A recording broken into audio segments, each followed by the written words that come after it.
probably going to go for Lucasfilm. And yeah, I am wearing the same sweater that was.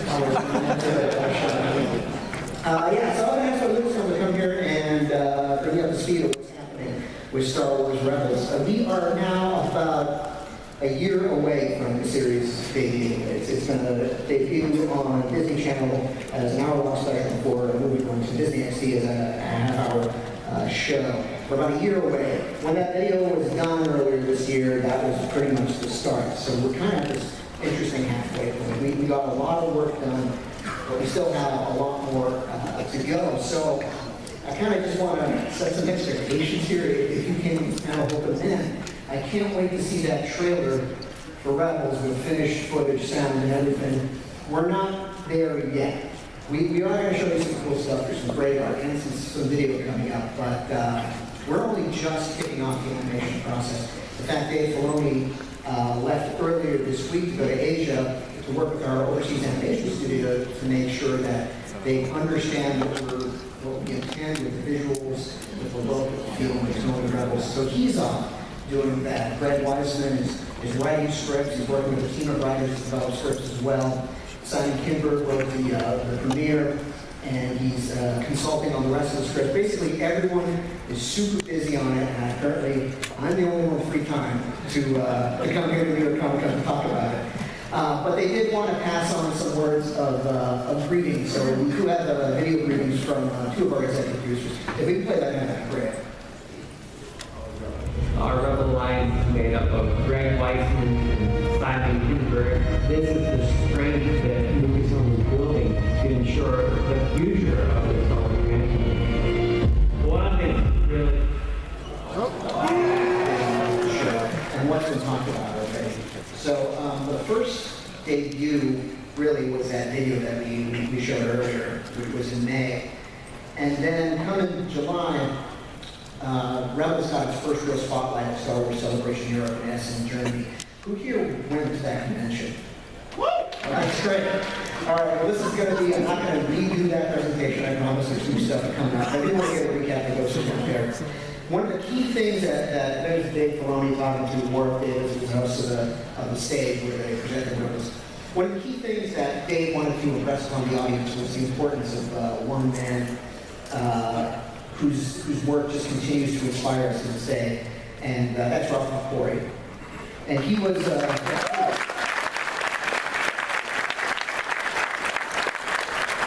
show brought us a lot of inspiration from Ralph's work. He was the concept artist on the original Star Wars trilogy, and he was fundamentally responsible for defining the look and feel of those three movies. And it's such inspiration that the art department from Rebels actually went to the Lucasfilm archives. And here's another Ralph painting. He painted these transmission towers for a licensed Star Wars book in the 90s. And it really captures this magic quality that he can create in terms of scale, in terms of lighting, in terms of tone. It's just this magical realism.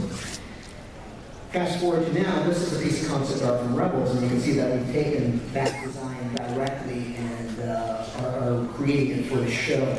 This next painting by Dave Filoni actually combines all the pieces together. We've got the grasslands, we've got the communications tower. It's all put together in order to create this new planetary environment for the series.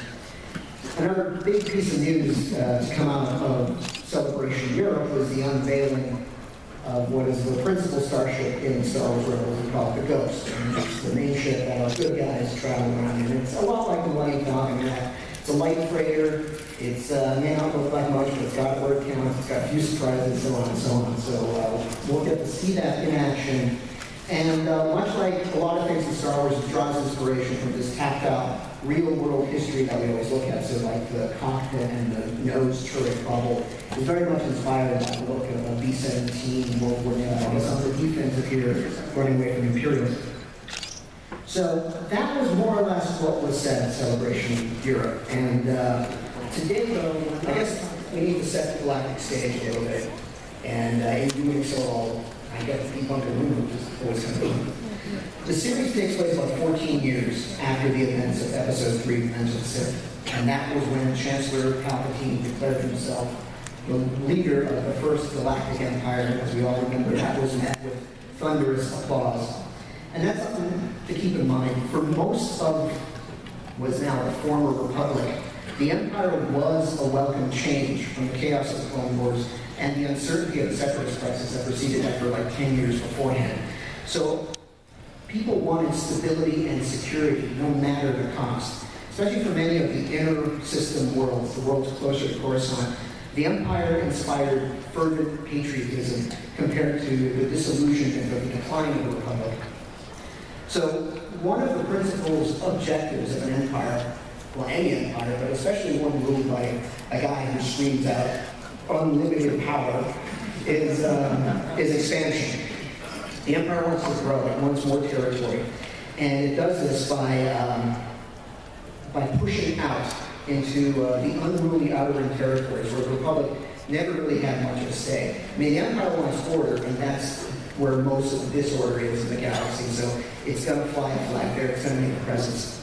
And someone like Palpatine can actually sell that idea pretty easily. We're going to go annex independent worlds in the outer ring territory because the last big war that we just suffered through was caused by independent systems. So that's what we have, the Empire moving out onto the frontier and coming across planets like this one. This is the planet Lothal, and that's going to be one of the principal locations on the show. It's in the outer rim territories. It's been settled for a long time, but it has always existed beyond the borders of galactic civilization, beyond the Republic. It's a frontier world. Now, when the Empire moves into the frontier and decides it wants a planet, and it wants that planet to be an Imperial planet, it doesn't do what we kind of automatically assume it does, and it invades in full force. The Empire actually doesn't have the resources to invade every planet that it wants to control. So the ideal situation is if a planet has a civilization, you go in and make sure that that planetary civilization, and Lothal has one, is loyal to the Empire. If that leader isn't loyal, you make them put in a guy or a girl who is loyal. And that's basically what happened to Lothal. The Empire moves in. And it's not necessarily a bad thing at first. Here's another look at the planet. It's a frontier world. Lothal, like many worlds in the outer rim, is poor, or at least not good at exploiting the resources it does have. To kind of use a real-world example, imagine Lothal as a sleepy town that's poor, that sits at the end of a rail spur that no one ever uses. And then here comes a big, rich empire saying, you know what? You're not a dead end anymore. You're going to be the starting point of a new rail line that's going to go in from here. A lot of people on Lothal are excited about that idea. And it sounds promising, especially those capitalizing citizens who want to make money and seek security. So Lothal did welcome the Empire at first. And the Empire brought it with it industry. Lothal's a mineral-rich world. The Empire set up factories and mines. But as I said, the Empire keeps expanding, and part of that expansion is quotas. They need supplies, they need TIE fighters, they need material. And those quotas start at first reasonable, then unreasonable, then difficult, then crushing. It becomes pretty apparent, especially those with open eyes, that the Empire does not have Lothal's best interest in mind, and that honeymoon period doesn't last, and that allows for people with rebellious thoughts to emerge. I guess that's one way of saying it. In addition to minerals, one of Lothal's key resources is people. This is a poster that you might find on the streets of Lothal. It's encouraging you to enlist. It's encouraging citizens to help for the future of the Empire. You may have seen another poster that went online recently of stormtroopers all standing up in big line that says join. You know, the citizens of Lothal are urged to join the TIE Fighter or Stormtrooper academies, or to work at the CNR Fleet Systems factory that's in the capital. So let's talk about some of the Imperials that you're going to find in Lothal. Here we have, of course, the classic Stormtroopers, probably the most potent symbol of the Empire. And for the 501st who are in attendance, you can see that the design doesn't vary too much from the screen version, so if you want to try to tackle and bring a version to wear, go for it. But, you don't have to, you can pass on the screen accurate ones. This is the animation model for the Stormtroopers to show. One of the things that came out with Rebels is now it has to get finally animation long term stuff. The original was Russia, so as much as possible, the show is a Ralph McQuarrie painting come to life. Like a Stormtrooper. And all the stuff was so evocative and so iconic that Hasbro couldn't resist making it their lineup for upcoming product lines for Star Wars Rebels. So collectors, if you've been on the floor, you've probably seen this. Collectors, these are the colors and shapes to look for when you're picking up Star Wars toys in 2015. The ATDP pilot. What's an ATDP? Well, I'll get to that. But you'll see it's a combination of the AT-AT driver from The Empire Strikes Back and the AT-SD driver from Return of the Jedi, and some concepts are put in there. And what they drive around in, well, before I get to that, I want to talk about another one of the key influential artists in the development of Star Wars, and that's Joe Johnston.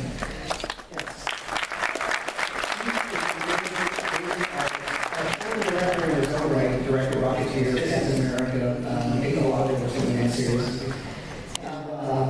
That stands for All-Terrain Defense Pod. It's tasked with protecting the assets on almost all Imperial operations installations. Nice big heavy laser cannon out there on its chin. And inside, it's got stadium seating. So that's great. It's driver up front, gunners back. When the Empire needs to get somewhere swiftly, it deploys speeder bikes, of course. But these are the speeder bikes that we're going to see in the film. Again, these are from Joe Johnston design.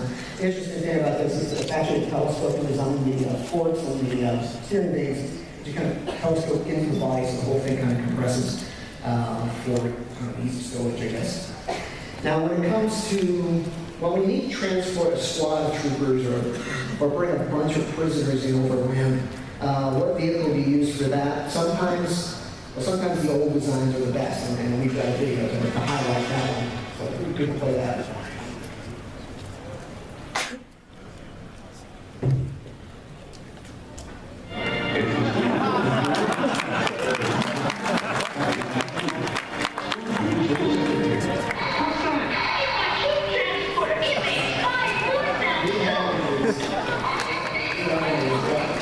This is not a sample, this was open before I got here. We are taking this classic design and turning it into a workable ship. And revisiting, we had some changes. We had to beef it up. The troopers here kind of just sit like they're sitting on lawn chairs. This is a little bit larger in scale. We've got the prisoner transports and the stormtrooper sockets on the side. I'm glad we managed to keep the adorable turret. We've got the heroes going to be and which coincidentally also coincidentally is what makes it look like a Kenner toy. So in this case, the TIE Fighter is going to be in Star Wars Rebels, and here it is. Without texture, it's just geometry involved. More closely resembles the toy, but that wasn't by intent, because we're basing it on the same piece of artwork that we believe the Kenner is based on. All right, I'm going to warn you, I'm going to go off on a tangent here just because we're a room full of fans and I want to illustrate the kind of detail and debate that enters into discussing classic Star Wars stuff. So, let's see. How does one get into a TIE Fighter? Anyone ever guess? The top, all right? That's what, all right. This is the kind of way, yeah. First of all, the show is the nature of that TIE Fighter. It's just seen always blueprints from I'm going to zoom in on that one. Look at that. The hatch is in the back.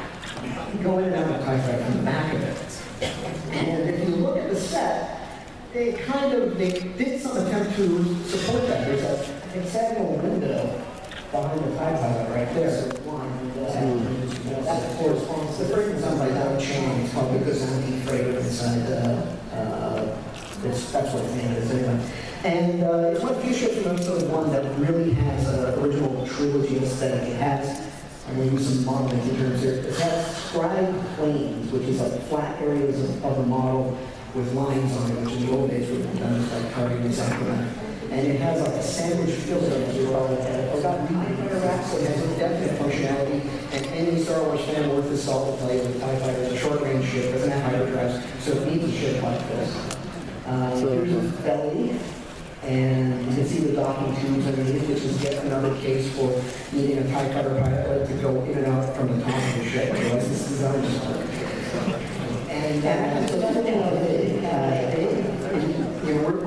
we're 5 years, we're about 5 years before episode 4, so we want to make as many connections as possible to the aesthetics and designs. Actually, as a side, I will tell you that Joe Lerner, our CG effects is taking that task so seriously that we actually don't have that episode fun.